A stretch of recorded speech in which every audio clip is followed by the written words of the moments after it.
Madame Pale, on a besoin de nous. Madame Pell, on a besoin de nous. On a besoin de nous. On a besoin de nous. Devinez qui est là. Steve. Que vous êtes perspicace. Je n'entre qu'un instant, le temps de boire une coupe entre deux surprises parties. Que vous avez frappé à la bonne porte. Bonjour et bienvenue dans On a besoin de nous, le podcast français consacré à la série Chapeau melon et bottes de cuir. Un épisode un peu spécial parce qu'aujourd'hui on va répondre au jeu concours, on va tirer les vainqueurs et on va commencer par vous remercier chaleureusement parce que vous avez été très présents à la fois pour visionner notre épisode, pour commenter, pour participer au jeu concours. Donc c'était vraiment chouette avec Eric, on est très content de cet accueil. Je confirme, effectivement, super accueil et évidemment avec le jeu concours, là c'était tentant.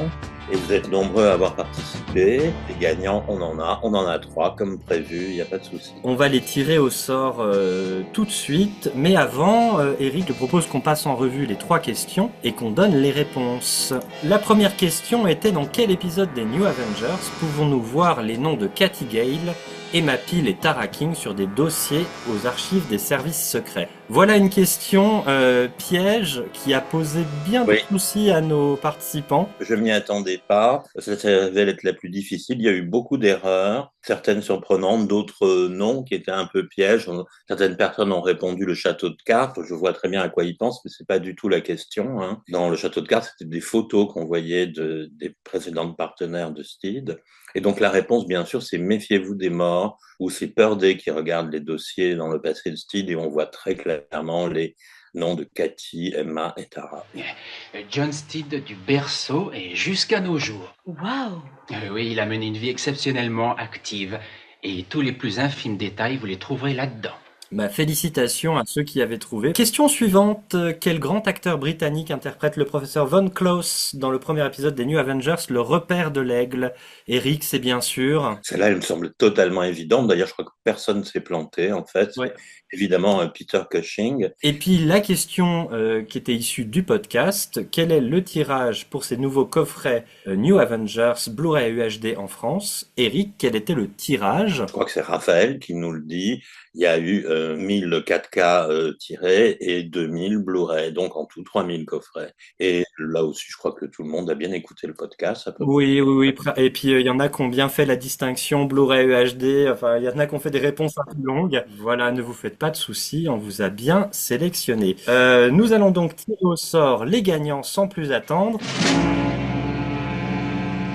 Je précise que nous avons éradiqué les duplicata, puisque certains ont essayé de répondre plusieurs fois au jeu concours, ce qui nous a bien... Oui, il y a eu quelques petits malins qui ont fait plusieurs réponses. Non, on en a gardé qu'une. On n'a gardé qu'une réponse, vous ne gagnerez pas 3 coffrets. Voilà, non. pour que ce soit le plus réglo possible. Et là, devant moi, vous ne le voyez pas, mais Eric le voit, j'ai un beau chapeau dans lequel j'ai vos petits noms, et je vais piocher ainsi les 3 gagnants du concours. Donc, je commence. Tu le vois avant moi. Nous avons Jean-Luc Vandiste. Alors, c'est un de nos membres que je ne connais pas, mais bon, très bien. Nous avons Rivière Francine. Ah, une femme. Ça c'est impeccable, très bien. Et nous avons Monsieur Olivier Fayou. Ah, Olivier Fayou, qui est un membre assez actif sur la page en général, ça me fait très plaisir, très bien. J'ai gagné. Voilà, concrètement, nous allons vous envoyer un mail avec le mail que vous nous avez laissé dans le jeu concours. Vous avez 24 heures pour vous manifester. Si dans 24 heures vous n'avez pas donné signe de vie, nous allons tirer des nouveaux noms. Voilà, parce que on va pas laisser vos coffrets sans personne. Donc répondez bien à nos mails et ensuite on vous renverra vers Studio Canal, puisque c'est Studio Canal qui se chargera de vous envoyer vos coffrets. Écoutez, félicitations, bravo à tous les participants, merci, ça nous a fait chaud au cœur que vous répondiez présent à ce jeu concours. Et maintenant, on va répondre à quelques-unes de vos questions, parce que vous nous avez posé beaucoup de questions sous cet épisode New Avengers. Oui. Vous avez reçu de bien jolies cartes de Noël. Vous ne voulez pas les ouvrir? Aidez-moi, voulez-vous? Je languis de vous, Tara. Je vous enverrai une carte postale. On avait déjà envoyé une de Nash. Avons des journées superbes, Tara. Je déclare forfait, autrement je vais perdre l'appétit. Alors, je me garde la première question de Christophe Bassou qui nous dit « Très bon podcast ». C'est dans la collection Make My Day, à laquelle Antoine faisait allusion, que l'on peut retrouver Ensemble the Darkness de Robert Fust, produit par Albert Fennell, scénarisé par Brian Clemens, avec une musique de Laurie Johnson, un film tourné après The Avengers et qui préfigure la série Thriller, produite par Brian Clemens. Alors oui, effectivement, dans Make My Day, il y a ce titre qui est proposé en duo avec un autre titre, qui est Fright de Peter Collinson. Fright avec Honor Blackman, si je ne m'abuse. Malheureusement, je crois que le produit est épuisé, donc moi, personnellement, je ne l'ai pas dans ma collection. Voilà, c'est une très belle recommandation. Moi, je ne connais pas le film, je l'ai jamais vu. Tu l'as vu, toi, Ensemble the Darkness? Soon the Darkness, je l'ai vu. Je m'en souviens pas très bien. C'est très, effectivement, il a parfaitement raison. Ça préfigure vraiment Thriller de Brian Clemens. Un plaisir à voir, en fait. Voilà. Alors, Dominique Bonin. Oui, Dominique, qui est un membre actif sur la page également. Bonsoir, merci beaucoup pour ce podcast. Alors, j'aurais aimé en savoir plus sur la découverte des bandes originales. En effet, pendant des années, on nous avait expliqué que les négatifs originaux étaient perdus et qu'il serait impossible de remasteriser la série. Je pense que les recherches ont dû commencer quand Studio Canal a réussi à acquérir les droits. Je sais que c'est Dave Rogers qui a retrouvé les négatifs et oh, surprise, où était-il, Antoine? Voyons, à Pinewood, bien sûr. Ben oui, voilà, comme les Avengers anciens étaient à Elstree, les New Avengers les originaux étaient à Pinewood. Bon, il suffisait de les rechercher. Je crois que ce qui a fait que pendant un certain temps, on n'a pas recherché, c'est qu'il y a dû y avoir une zone grise pendant un certain temps sur les droits des New Avengers, en fait.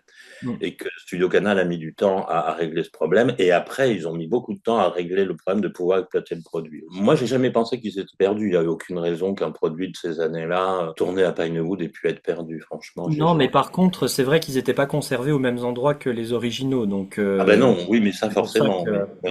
Alors, il nous demande également, Dominique, quelques questions auraient pu être posées sur les BD. Pourquoi n'avoir pas mis la version française de la BD? En effet, cette BD est à l'origine française. Elle a été dessinée, oui, effectivement, par Pierre Le Goff pour le magazine Télé Junior. Elle a été ensuite traduite en anglais. Ça, je l'ignorais, Dominique, en fait. Moi, j'avais toujours pensé que c'était une BD anglaise traduite en français. Mais cela dit, concernant le booklet qui est dans le coffret, en réalité, il n'y a pas que les BD de Pierre Le Goff, il y en a deux de Pierre Le Goff, mais il y en a une autre qui est d'un dessinateur anglais et qui avait été créée pour les New Avengers Annual, chose qu'ils avaient en Angleterre, que nous on n'avait pas en France, qui étaient ces livres qui sortaient une fois par an, c'est plutôt destiné aux enfants avec des bandes dessinées, des nouvelles et puis des biographies des acteurs, des photos. Moi, je trouve ça très bien qu'ils aient gardé la version anglaise parce que on la connaît pas, en fait, tout simplement, et que pour le coup, on l'aura, voilà. Je prends la question suivante de Dominique Bonin sur le problème de synchronisation des Blu-ray français des saisons 4 et 5. Alors je pense que tu fais mention à la question du son et les petits soucis de son qu'il y avait sur les Blu-ray qui ont été faits il y a maintenant bien 10 ans. Alors effectivement, alors cette restauration elle a été faite dans les années 2000, aussi bien sur la version anglaise que sur la version française. Il y a ce qu'on appelle un réducteur de bruit qui a été appliqué. En fait, le matériel est quand même difficile à restaurer, le matériel son, surtout quand on n'a pas les pistes séparées, ce qui n'est pas le cas pour la version française. À noter quand même que le travail qui a été fait sur les New Avengers 10 ans plus tard, il est quand même très réussi. On n'a pas du tout les petits problèmes de son étouffé qu'on avait sur les précédentes versions. C'est vraiment un problème de nouvelle technologie et on voit à la vitesse à laquelle ça avance, c'est justement pas un problème. Je crois qu'on peut s'offrir le droit, je dis ça pour Dominique, mais pour tous les fans et tout, de rêver parce que les gens de Studio Canal, eux aussi, ils rêvent aux avancées de la technologie. Et d'ailleurs, mais tu vas en reparler, Antoine, dans une des questions qu'on va avoir par la suite, parce qu'elle pourrait nous permettre effectivement des beaux produits d'ici quelques années, peut-être, parce que ça va tellement vite. Voilà. Je précise tout de suite avant d'attaquer la prochaine question, moi je suis amateur de technologie, etc., mais je suis pas professionnel, donc je vous apporte mon point de vue, mais il n'est pas le point de vue d'un professionnel tel qu'on a pu en interviewer la dernière fois. Donc voilà, prenez-le avec des pincettes malgré tout. Et ça va être le cas pour la question qui vient aussi de Chapeau melon et bottes de cuir. Tiens donc, merci à Eric et Antoine pour ce podcast très intéressant. Merci. Ma question est donc la suivante. Comment restaurer une série vidéo en 405 lignes? L'IA peut-elle être une solution? Alors tu fais référence du coup aux saisons vidéo avec Honor Blackman. Alors Effectivement, il y a des procédés qui sont coûteux, mais qui permettent de retrouver les images. Je sais que c'est un procédé qui a été utilisé sur Doctor Who, par exemple. Donc après, voilà, il y a quand même 52 épisodes plus les quelques épisodes de la saison 1 qu'il faudrait restaurer. Donc c'est quand même assez considérable pour un produit qui est quand même plus difficile à vendre. Donc je pense qu'il y a aussi cette contrainte-là pour les saisons avec Honor Blackman. Et malgré tous les efforts qu'on pourrait faire avec ou sans l'IA, faut savoir que pour le moment l'IA elle est très peu utilisée dans la restauration vidéo. Je sais qu'il y a James Cameron qui a fait des essais récemment avec les nouveaux masters de True Lies, Abyss et Titanic, mais on est encore à un stade très expérimental et l'IA, si elle n'est pas contrôlée par une main humaine, elle fait n'importe quoi sur la restauration. Donc pour l'heure, on peut pas uniquement se fier à l'IA pour faire de la bonne restauration. Ça viendra peut-être, mais pour le moment, c'est pas le cas. Je pense qu'on pourrait rendre l'image plus nette, on pourrait rendre le son meilleur, la fréquence d'image, on pourrait l'améliorer. On aurait toujours le rendu très télévisuel de la saison Honor Blackman. Et ça, c'est quand même un frein, je pense, pour les téléspectateurs. Mais voilà, je pense qu'il peut y avoir de l'espoir sur une meilleure qualité de ces saisons vidéo. Je pense qu'en tout cas, on peut faire mieux. Il faut savoir que la restauration, encore une fois, des saisons Blackman, elle date des années 2000 aussi. Donc, entre-temps, les technologies se sont beaucoup améliorées également. Et on peut rêver qu'elles vont s'améliorer encore plus et que peut-être on pourra présenter une version qui du coup pourra devenir du Blu-ray des années Blackman, est un peu de la première saison. On peut rêver. Et alors une autre question qui a été posée, Studio Canal a-t-il envisagé une recolorisation des épisodes en noir et blanc? Alors, on n'a pas posé la question à Studio Canal. Non, on leur a pas demandé parce que moi, ça me passe jamais à travers la tête. J'aime pas tellement ça. À titre personnel, je serais très curieux de le voir sur quelques épisodes ponctuels, notamment ceux qui ont été tournés en extérieur, La poussière qui tue, L'heure perdue. Je pense que c'est des épisodes qui seraient magnifiques en couleur. Même Le miel pour le prince, il y a beaucoup de photos de plateau où on voit que c'est un épisode qui est très coloré. Après, il faut pas se mentir, ce sont des épisodes qui ont été pensés pour le noir et blanc. Donc on irait à l'encontre quand même de l'intention originale artistique. Il y a plein d'aspects cache-misère, des couleurs qui sont utilisées parce qu'on sait que ça fera tel gris sur la pellicule. C'est vrai que tu nous parles d'une colorisation amateur d'un extrait de Monsieur Nounours qu'on pourra mettre en description, qui est très convaincant. Oui. Faut aussi imaginer que c'est long. C'est un long travail de coloriser. Et dernière chose, c'est quelque chose qui n'est plus du tout à la mode. Ça s'est beaucoup fait au moment des rediffusions télé des années 80-90. Il y a Ma sorcière bien-aimée qui a été entièrement recolorisée la première saison. Et c'est à ce moment-là que il y avait eu des tests qui avaient été faits sur la saison 4, je crois d'ailleurs, supervisés par Brian Clemens, me semble-t-il. Aujourd'hui, ce n'est pas du tout à l'ordre du jour. Mais je peux me tromper. Mais j'ai l'impression que les colorisations ne se vendent plus du tout. C'est plus un argument de vente et moi j'en vois pas sur le marché des restaurations actuelles. C'est normal, les gens font leur colorisation eux-mêmes sur les réseaux sociaux toute la journée, donc c'est plus la peine de les refaire. On en revient à cette question de l'IA. Si jamais un jour il suffit de faire 10 clics pour coloriser un épisode, est-ce qu'il va pas y avoir la tentation? On en revient au même problème. S'il n'y a pas derrière une main humaine pour vérifier que ce sont les bonnes couleurs utilisées sur le plateau, qu'il n'y a pas d'erreur, etc., ça vaudra pas grand-chose malheureusement. Oui, non, il faudra que ce soit vraiment une colorisation de la saison 4 ou des saisons 2 et 3 requiert vraiment de fins connaisseurs qui ont vraiment en tête toutes les photos de plateau, les couleurs originales des costumes de Steve, d'Emma, de Cathy Gale, bon, et même des décors, hein, parce que personne n'imagine que l'appartement de Catherine Gale dans la saison 3 est orange, en fait, que la teinte des canapés, des fauteuils, c'est du orange. Enfin, bon, voilà. Et j'aimerais pas le voir d'une autre couleur, quoi, débarquer comme ça, fait un peu n'importe comment. Alors, chapeau melon et bottes de cuir nous demande aussi. Alors, bonjour Eric et Antoine, j'ai une question concernant la société de production The Avengers Film and TV Enterprises Ltd, créée par Brian Clement, Albert Fennell et Laurie Johnson. Qu'est-ce alors que Mark One Productions, elle aussi fondée par le même trio? J'ai du mal à comprendre la différence entre les deux. Pourriez-vous m'éclairer sur ce point? Merci d'avance. Merci pour la question. Ça m'a permis de remettre moi-même les pendules à l'heure. Je connaissais les deux, mais je ne m'étais jamais posé le problème. On a regardé et c'est très, très facile à comprendre. The Avengers Film and TV Enterprises, c'est ce qu'ils ont créé au moment de lancer les New Avengers.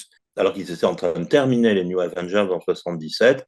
Ils ont lancé Mark One, tous les trois, donc Johnson, Fennell et Clément, pour lancer les professionnels. En fait, ils ont changé le nom de la boîte parce qu'ils changeaient de série, pour d'autres raisons peut-être. Voilà, en fait, Mark One apparaît en même temps que les professionnels, tout simplement. Et on termine par 2 gentils commentaires qui n'ont pas de questions, mais bon, ça nous fait toujours plaisir d'avoir des retours chaleureux. Patrick Sorel qui nous dit « Alors maintenant, vous recevez des invités trop forts. Quand ce sera Linda ou Johanna, prévenez à l'avance. Bravo et merci. » On n'en est pas encore là, hein. Non, on n'en est pas là, mais on vous préviendra dès que Linda ou Johanna vient participer au podcast. Vous serez prévenus, il n'y a pas de souci. Oui, alors c'est vrai que Linda, elle nous a contactés plusieurs fois, mais franchement, voilà, On n'a pas le temps. à chaque fois, on n'a pas le temps, quoi. On n'a pas le temps. Alors, il nous reste aussi Boréal 75. Merci à vous pour ce podcast de qualité réalisé par de fins connaisseurs. Ils sont très gentils quand même. Et amateurs, j'allais dire amoureux des Avengers. Oui, c'est vrai. Des Avengers et des New Avengers que l'on redécouvre toujours avec plaisir, a fortiori avec cette ultime édition restaurée. Ah bah oui, c'est parfait pour finir parce que on peut vous le confirmer très nettement aujourd'hui. La restauration des New Avengers, c'est une réussite à 100%. Et je crois que tout le monde est d'accord là-dessus, en fait. Ouais. Ouais. Les Anglais comme les Français, enfin bon, voilà. Je vous avoue que nous, on était très curieux de savoir ce que ça allait donner. On avait des craintes par rapport à cette sortie, et je pense qu'elles ont été balayées, quoi. Enfin, le travail est vraiment super. Il est même supérieur à ce qu'on avait eu jusqu'à présent sur la série. Donc, on est ravis. C'est un très beau cadeau de Noël pour cette fin d'année. Donc voilà, on était ravis de vous montrer un peu les coulisses de cette édition et de cette restauration. Il nous reste à remercier Céline, Raphaël et Nordine de nous avoir consacré du temps et de nous avoir livré un petit peu les petits secrets comme ça en coulisses. Quant à nous, on va se retrouver avant les fêtes pour parler, vous l'avez reconnu donc, de Ne m'oubliez pas. Donc voilà, on est ravis, on a enregistré déjà l'épisode, ça va être encore du bon gros délire comme on aime les faire, mais je pense que ça va vous passionner. Donc, voilà. Tu es sûr qu'on l'a enregistré, Antoine? Ah non, tu l'as pas oublié quand même, hein. Non, moi je m'en souviens absolument pas, non. Très bon week-end à vous, encore félicitations aux vainqueurs et encore merci pour votre accueil, c'était très très chouette, ça nous a fait un grand plaisir. Merci à tous. Eh bien, au revoir, monsieur Steed. Steed. A double agent, right here in this organization. Ready? Gambit! One hit and you're dead. Be happy when Steed is out of the way. There's only ever one Purdy. I can wash, sew, and break your back in 3 places. Reload and continue. Just one rule, stay alive. Checkmate. Try again.